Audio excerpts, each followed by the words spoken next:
everybody. Thank you for being here with us on the last day of an incredible Aspen Ideas Festival. We are here to talk about, or we were supposed to be here to talk about the history of government lives, but then it occurred to us that would take about 872 hours, so I'm not sure we have time for that. So what we're going to do is look at it through a very specific lens. We want to understand, starting with Watergate, going to today, how we understand and how we respond to government lies. As my colleague Garrett, who I'm going to introduce in a minute, called it, the arc of America's collapse in faith of government and institutions. Very uplifting here for the last day. So the irony, of course, is not lost on us that, well, I guess it's July now, so last month was the 50th anniversary of the Watergate break-in, which led to shocking revelations about the lies and betrayals of a sitting president. That coincides, of course, that anniversary with the January 6 hearings about a shocking set of revelations about lies and betrayals by a sitting president. The circumstances, of course, are very different, but probably one of the most striking differences is the response of the American people. So we want to take you on that journey, and we have two extraordinary speakers to do that. Immediately to my left, your right, is Bart Gellman. He is a two-time Pulitzer Prize winner, author, and staff writer at The Atlantic, where he covers politics, government, and national security. Prior to that, he was with the Washington Post for over 20 years, covering, his beat was legal, diplomatic, military, and many other beats. He is the author of books about Snowden and also the Dick Cheney vice presidency. He was one of just a couple of reporters who revealed the shocking revelations from Edward Snowden.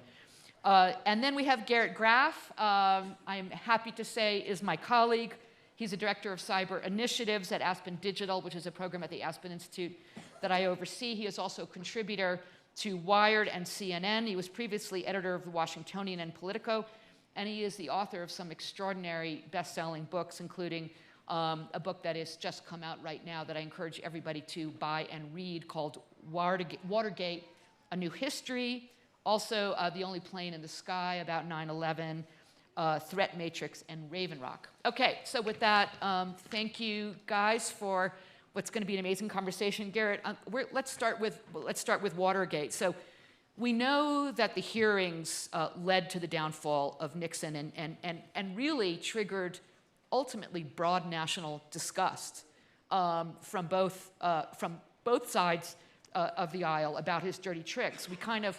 I almost look longingly at the response to those hearings. So just give us a little bit of context about that era and how that fed into the way that people responded to the Watergate hearing. Yeah. One of the things that I think is hard to reconstruct now with the impact that Watergate had on the country, and I imagine some of you in the audience remember those hearings, remember the resignation in the summer of '74. America just really didn't believe at the beginning of that scandal that Richard Nixon would lie to the American people. The idea that your president would lie to you was anathema.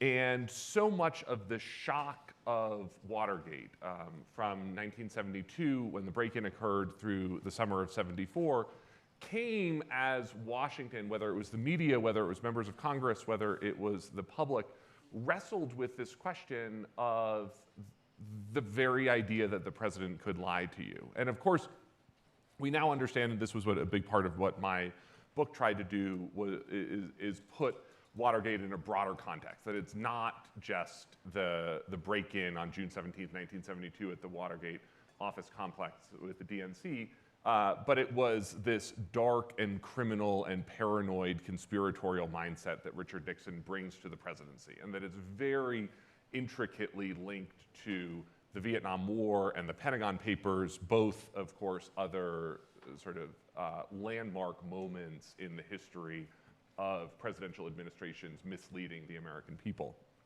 But that Congress really, at the beginning, didn't think that, Nixon said that He had nothing to do with the Watergate burglary.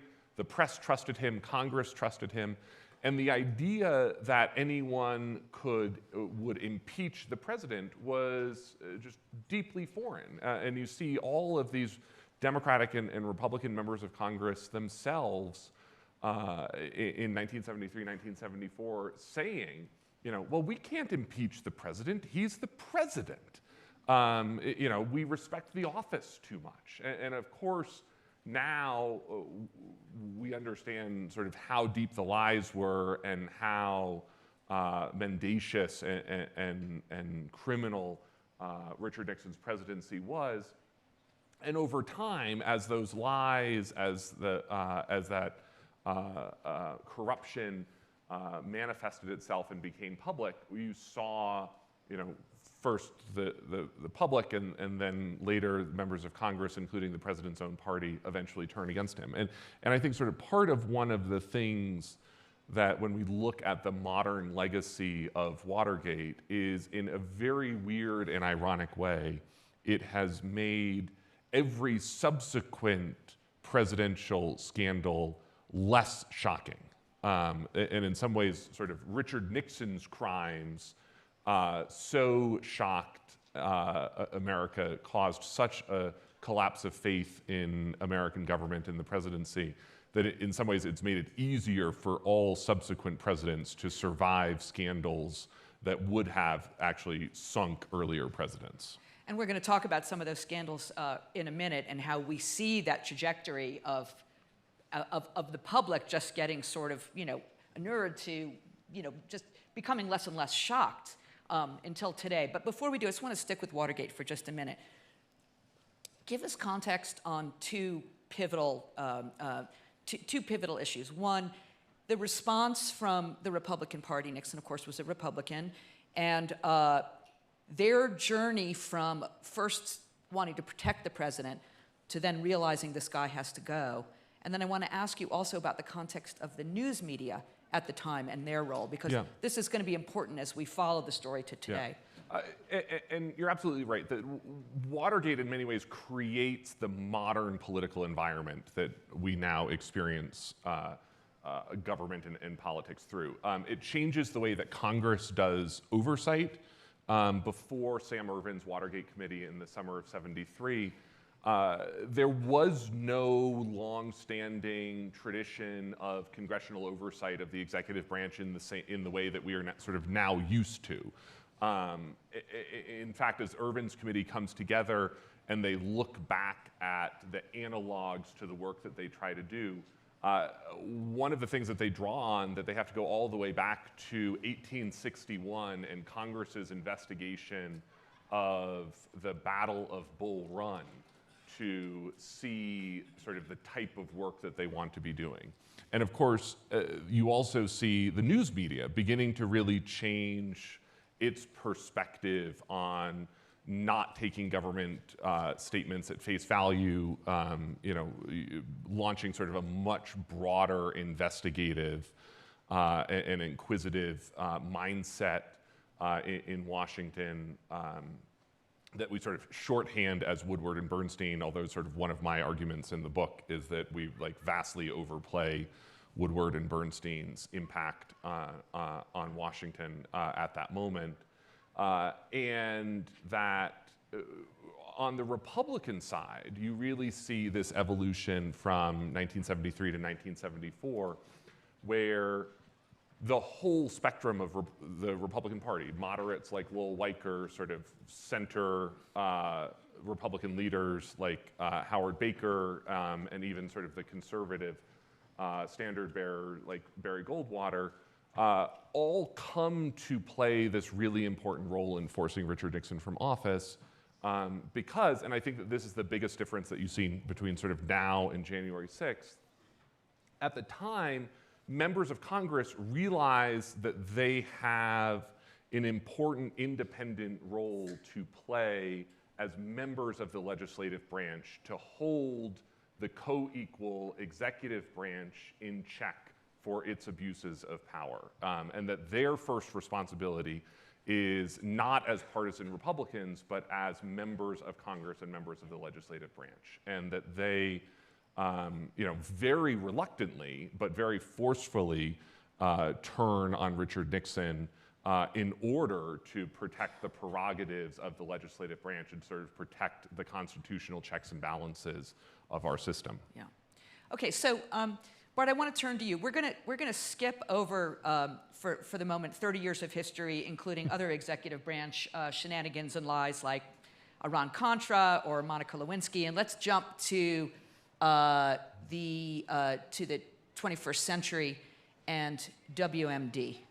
So give us a little bit of weapons of mass destruction and the case that the Bush administration made to go into war in Iraq. So give us a little bit of context then. Let's jump ahead around those set of lies and the context of both partisan politics and also the media at the time.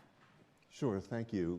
If you don't mind, I'd like to say just a few words about that elaborate on Garrett's about the reaction of the system writ large after Watergate, after Vietnam, after the Pentagon Papers, after the Church Committee revelations about the Intelligence Committee. The system basically built up antibodies in reaction to this belated discovery that our government could lie to us, that our politicians, our leaders could lie to us. And so the press took on a much more adversarial relationship, skeptical at least of government claims, wanting evidence, looking for counter evidence. You had the development of independent inspectors general inside government executive agencies that were charged with investigating the agencies themselves. You had the congressional investigative committees springing up. You had legislation to bring accountability and checks on executive power, the War Powers Act, for example. And all this becomes important to the narrative as we come closer to the present day, because there eventually will be a countervailing backlash against the accountability institutions.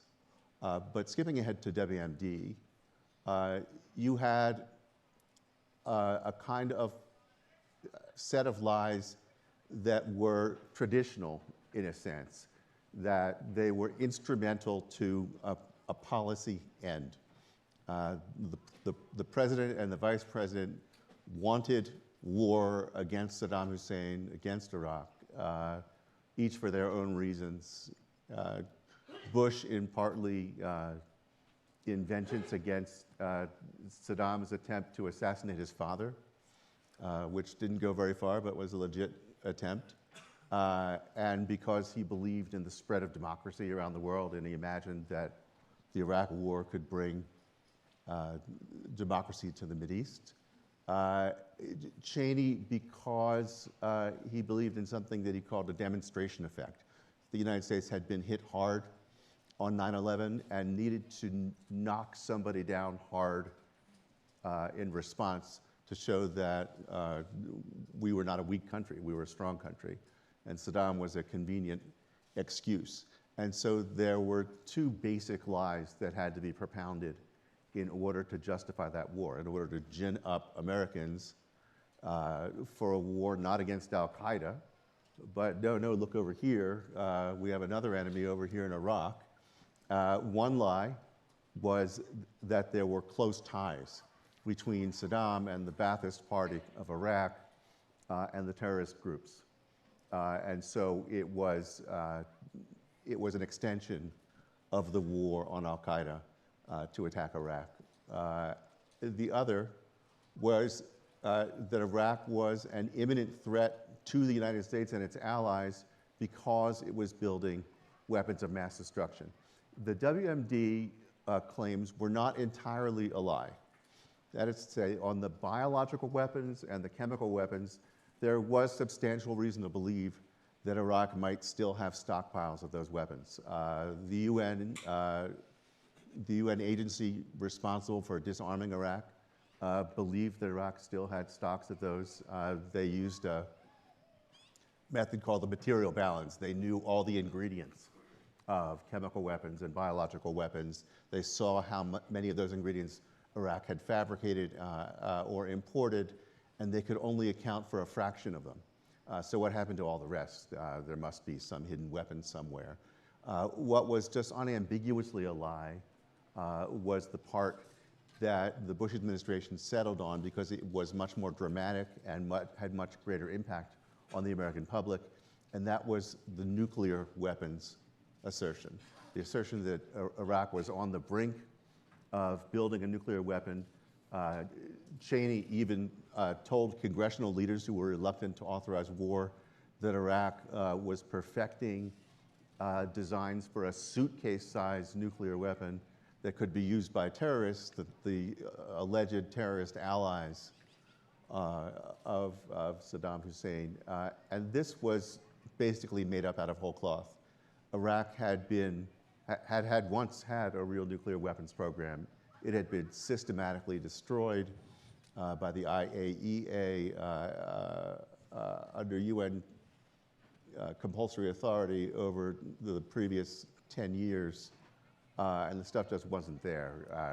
The evidence that the Bush administration claimed for a nuclear weapon was, for example, the discovery that Iraq had these these aluminum tubes that the administration claimed were to be used as part of centrifuges for refining uranium into weapons grade.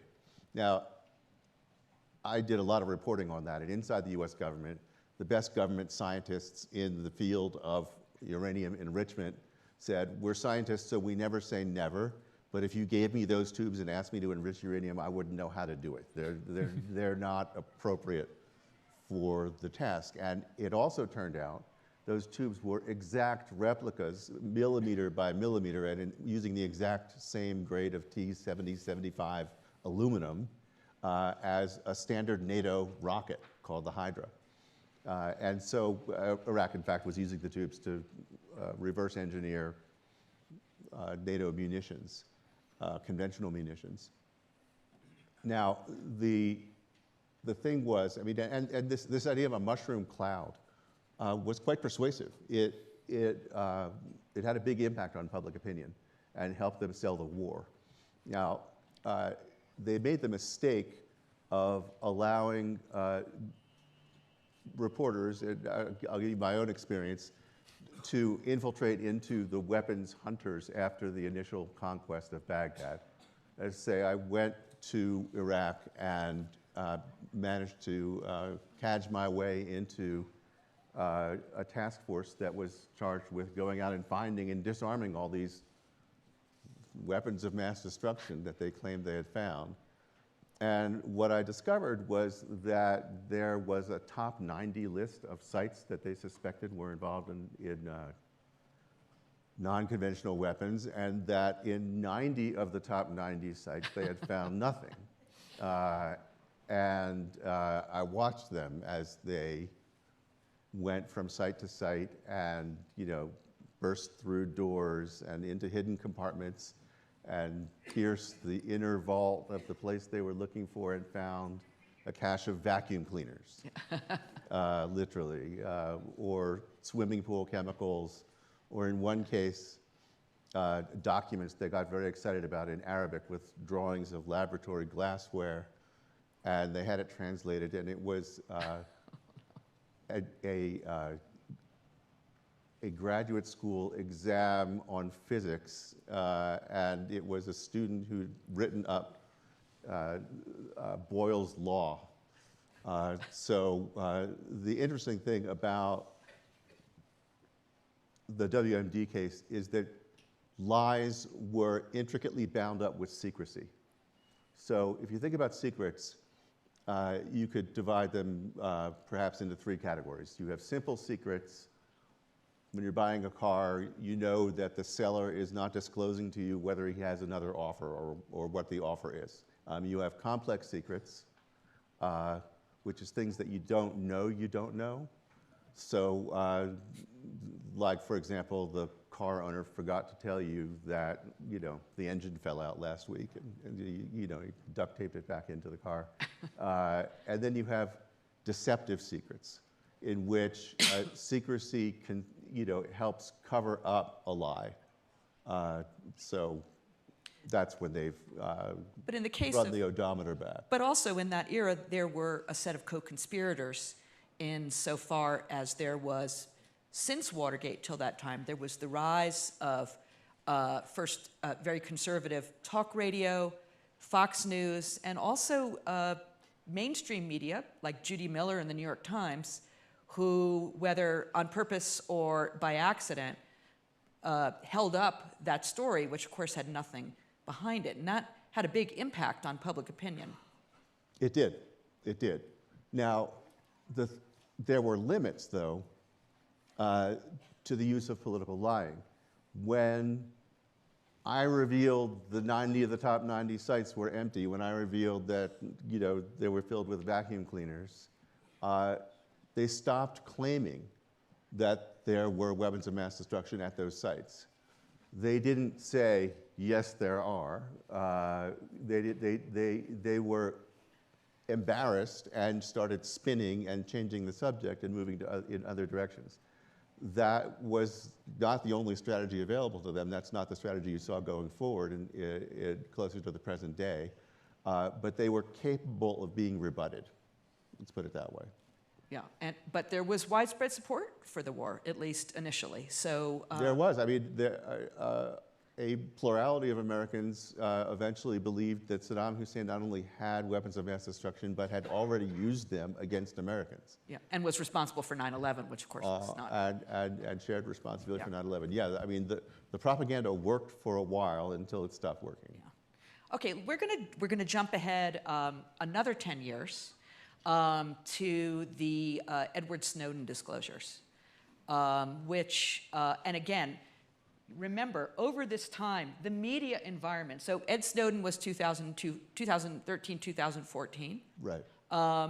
At the time, just to provide that context, in the interim, again, the rise of more conservative media, the release of the iPhone and a lot of other smartphones, the introduction and then the growth across the world of Facebook and other social media.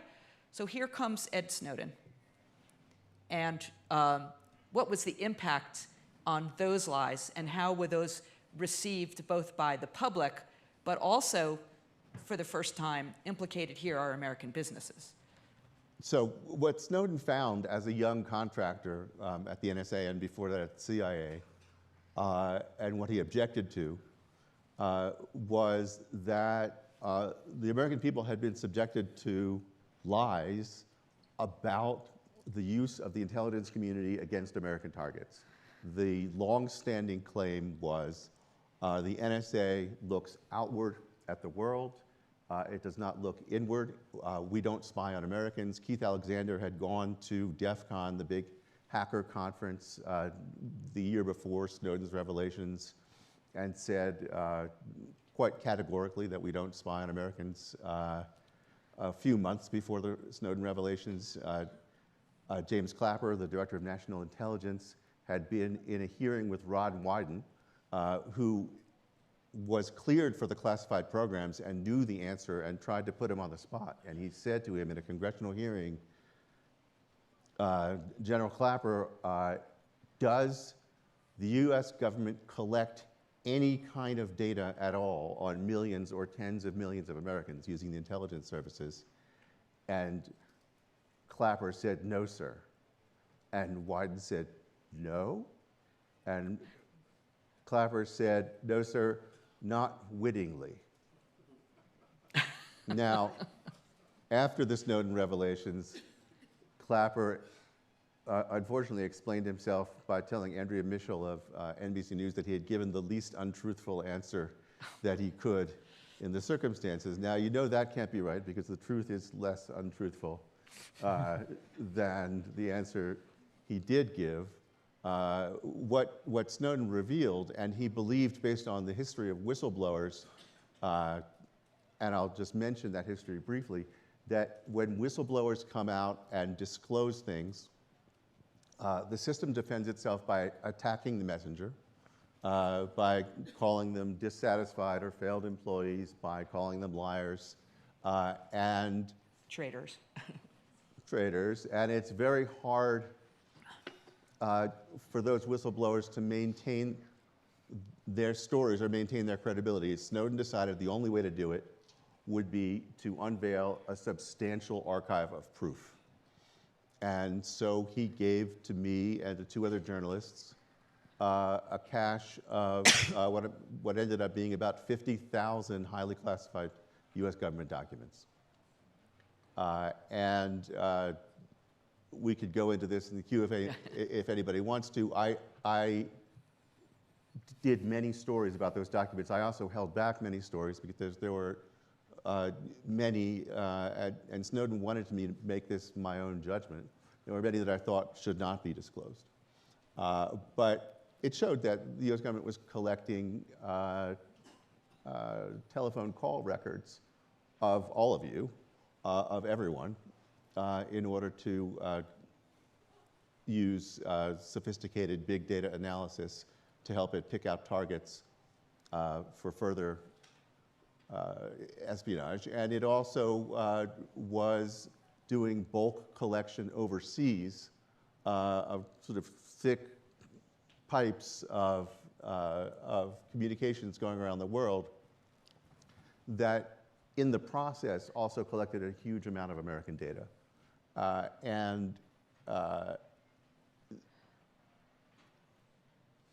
guess to cut to the chase here, the government had to acknowledge, or did acknowledge these programs once they were revealed. Didn't say these are all fake, didn't say, I mean, it used spin. It said, you misunderstand, we're not targeting Americans, we're only collecting incidentally, and so on. But once the evidence was out there, the lie was debunked. Yeah. And I think one of the most interesting aspects of that it turned out to be the sort of level of surprise and outrage from US tech companies that companies like Google and Facebook and the telecom companies, I think had sort of thought until that moment that they had a much deeper and more cooperative relationship with the US government, and were really shocked and outraged to discover that they themselves were the targets of US intelligence. That, and you probably remember the specifics of this a little bit better than I do, but there was sort of a specific set of NSA programs that had been intercepting Google communications basically within Google in Europe in a way that the NSA had sort of figured out that sort of the data was encrypted over here on the Google servers and encrypted over here, but there was sort of a narrow band where within Google the information was traveling unencrypted, and that they had identified that and targeted that. And I think it was a real shocking break between Silicon Valley and the US government, and a huge breach of trust that took years, and in many ways I think has not fully been repaired. And that when you watch companies like Meta now talk about end-to-end encryption of things like WhatsApp, they talk about it almost as much to protect users against the US government as they do governments overseas. So let's follow this journey of the degradation of trust from all sectors of American society. And by the way, of course, when we're talking about Snowden, we're talking about the Obama administration, lest anybody, we are very bipartisan in our pointing out the lies of presidential administrations. But let's jump to today. We have, by any measure, especially what we heard earlier this week, a shocking set of revelations about the acts and attempted insurrection and undermining of democracy by a sitting US president. It arguably far and away trumps any of the shocking, the Nixon revelations, which were shocking in their time. Where is the outrage? Yeah, so I think you're right, and you used the word that I think is important, which is, to me, one of the lessons that we sort of mislearned from Watergate is this idea that it's the cover-up, not the crime. When you go back and you look at Nixon and his crimes and his corruption, his crimes were terrible. We'll sort of gloss over this, but there are very serious allegations from the fall of 1968 that Richard Nixon interfered with the Paris peace talks to keep the Vietnam War going for his own personal political benefit, that becomes the sort of treachery and secrecy and secret that he is desperate to hold on to, that in many ways sort of launches his reaction to the Pentagon Papers, launches his reaction to the plumbers and the Watergate dirty tricks. Nixon's crimes were terrible. However, I think there's a distinction to be drawn, which is that Nixon's crimes were crimes against the American people, that they were abuses of power, the weaponizing of government machinery against his political adversaries. They were, sort of corruption of the office. What I think we now understand is that Donald Trump's crimes were against American democracy, which to me is a very different order of magnitude of severity. I also think there's an interesting, one of the things that we now understand 50 years later with Watergate is that sort of Nixon is all one thread, that it's, his involvement in this treachery and treason in '68 that leads to the Pentagon Papers, that leads to the Watergate burglary, the plumbers, that sort of all stems from the same dark, criminal, paranoid, conspiratorial mindset that Richard Nixon brings to the White House and then permeates his administration. I think what we're learning now is that Trump is all the same story, and that this is the same thread from the Russian 2016 attack to the Mueller investigation, the obstruction of justice of the Mueller investigation, the Zelensky perfect telephone call, the first impeachment, the delegitimization of the election leading up to November, the big lie that comes after, then January 6th and the second impeachment. That it's sort of all the same story with Trump, and it is, again, this dark, paranoid, criminal, conspiratorial mindset that Donald Trump brings to American politics that then permeates his administration. But yes, but let's shift to talk about the response of the American people to it. You mentioned at the beginning of our conversation that it was just inconceivable to the American public that the president would lie to you. Arguably, what we're seeing today is, I doubt if you really got anybody in the United States alone, they would not acknowledge that there were lies told, multiple lies told by the Trump administration, and yet the reaction is, it's a means to an end. What happened? Well, we talked earlier about the development of antibodies in the system after the Nixon years. That brought accountability and fact-checking to the public discourse. And what Trump did was systematically to attack those accountability institutions.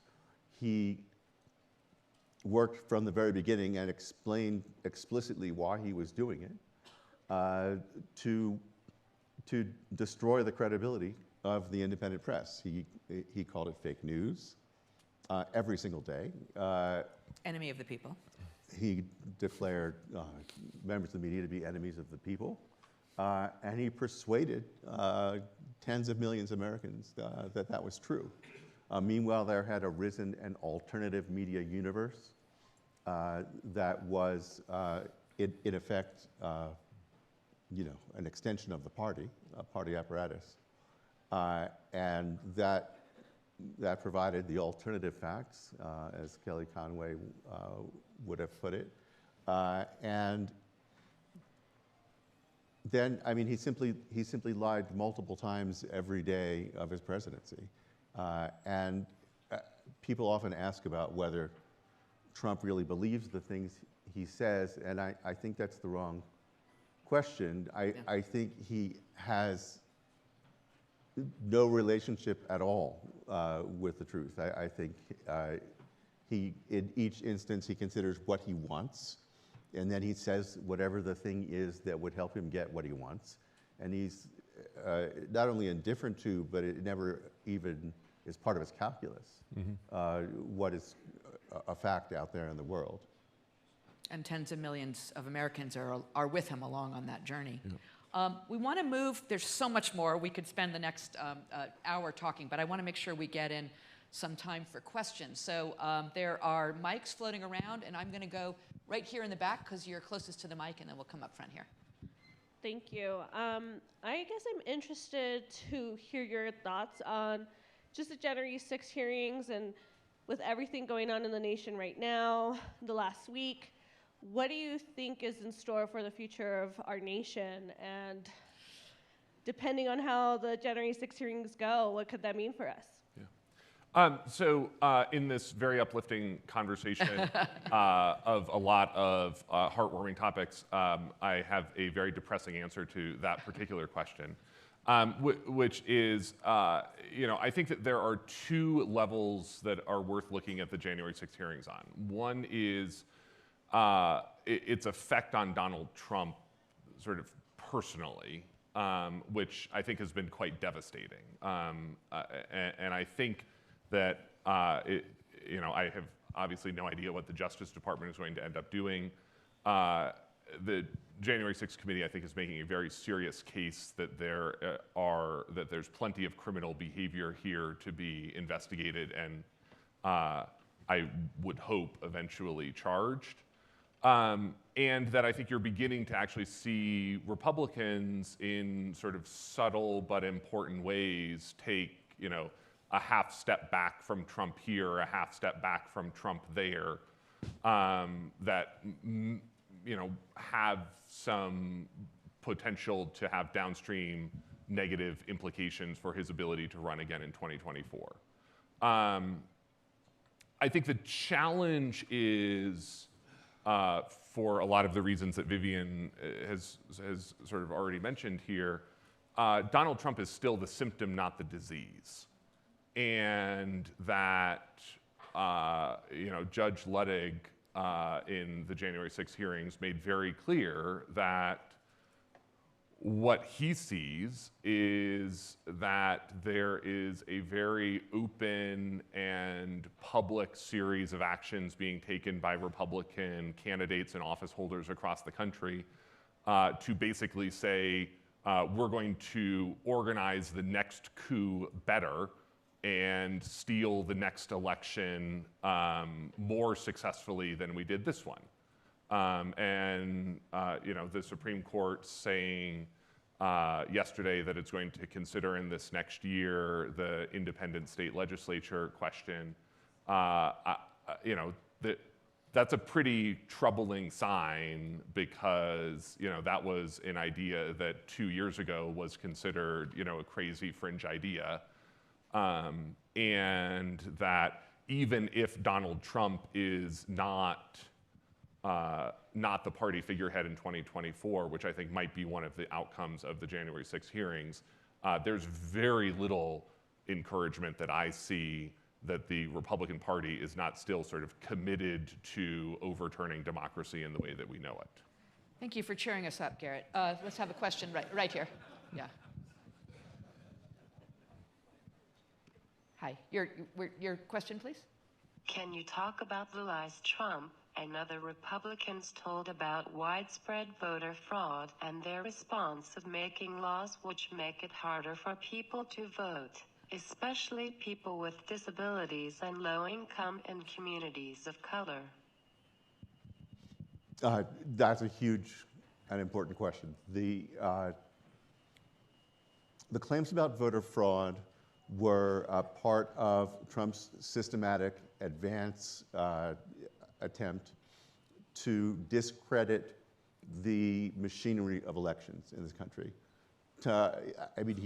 he literally said, the thing about him is he very often says things out loud that reveal his intent. He said at the Republican convention that there was no way that an election could be honest unless he won it. That there was either victory or fraud. Those were the only choices. And in the wake of his defeat, Republican legislatures around the country have raced to pass voter suppression laws that make it more difficult to vote for people who are traditionally Democratic voters. And equally important to my mind, they have made attempts to capture the vote counting machinery. It's the equivalent of not only cheating in a baseball game, but capturing the umpire, so that you are in charge of counting the votes. And so they have systematically gone through all of the places where Trump failed to subvert the last election and tried to remove the obstacles. For example, just to take one example, in Georgia, they didn't like that Brad Raffensperger, the Secretary of State, had certified Biden's victory. So Trump endorsed an opponent to try to push him out of office. And meanwhile, in case that didn't work, the Republicans in the Georgia legislature rewrote the state law so that the Secretary of State would no longer be on the committee that certifies elections. And that committee would report directly to the legislature, this partisan legislature. All that being said, I'm less pessimistic than Garrett's answer to the last question, because I think what the January 6th committee and some very good journalism are doing is exposing the depths of what Trump and the Republicans did to overthrow the last election, and thereby calling attention to those mechanisms and to some extent making it harder to try again in 2024. Okay, thank you. Right over here. Do you think the current Republican Party is a theocratic party funded by the 94% of white evangelicals that turned out at the polls to bring Donald Trump his victories? To bring, what's the last part of the question? To bring Donald Trump his victories. 94% of evangelicals. Yeah, so I think that the answer is a little bit more subtle than that, which is that's the core of the Republican Party. And the reason our system works, the reason that sort of American democracy works, is that we structure it as an ongoing argument, an ongoing conversation, and that parties respect the norms and prerogatives of our democratic system because they know that power will flow back and forth, that you will be when you're in the majority, you respect the rights of the minority because you expect that you will be back in the minority someday, and you want that majority to then respect you in turn. We have a system that is predicated upon majority rule with protection of minority rights. The core of the Republican Party is now made up of a population that understands, in the way that Bart said, President Trump actually recognizes, it will never win a free and fair national election again.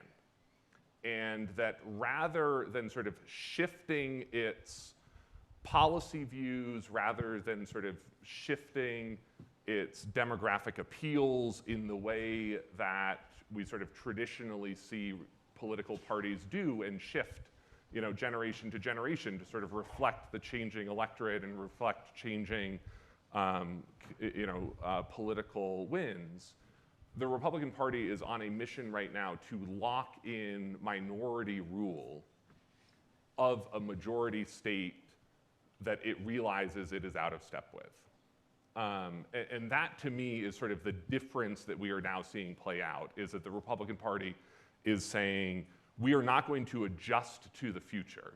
We are going to stick with our core constituency of basically white evangelical Christians, and are going to lock in that mindset as the ruling party going forward. I'm afraid we are out of time on that very, very distressing note. Lies are with us. It's our response to it, I think, that matters. Thank you so much, Garrett Graff, Bart Gellman, and thank you all for your attention. Thank you.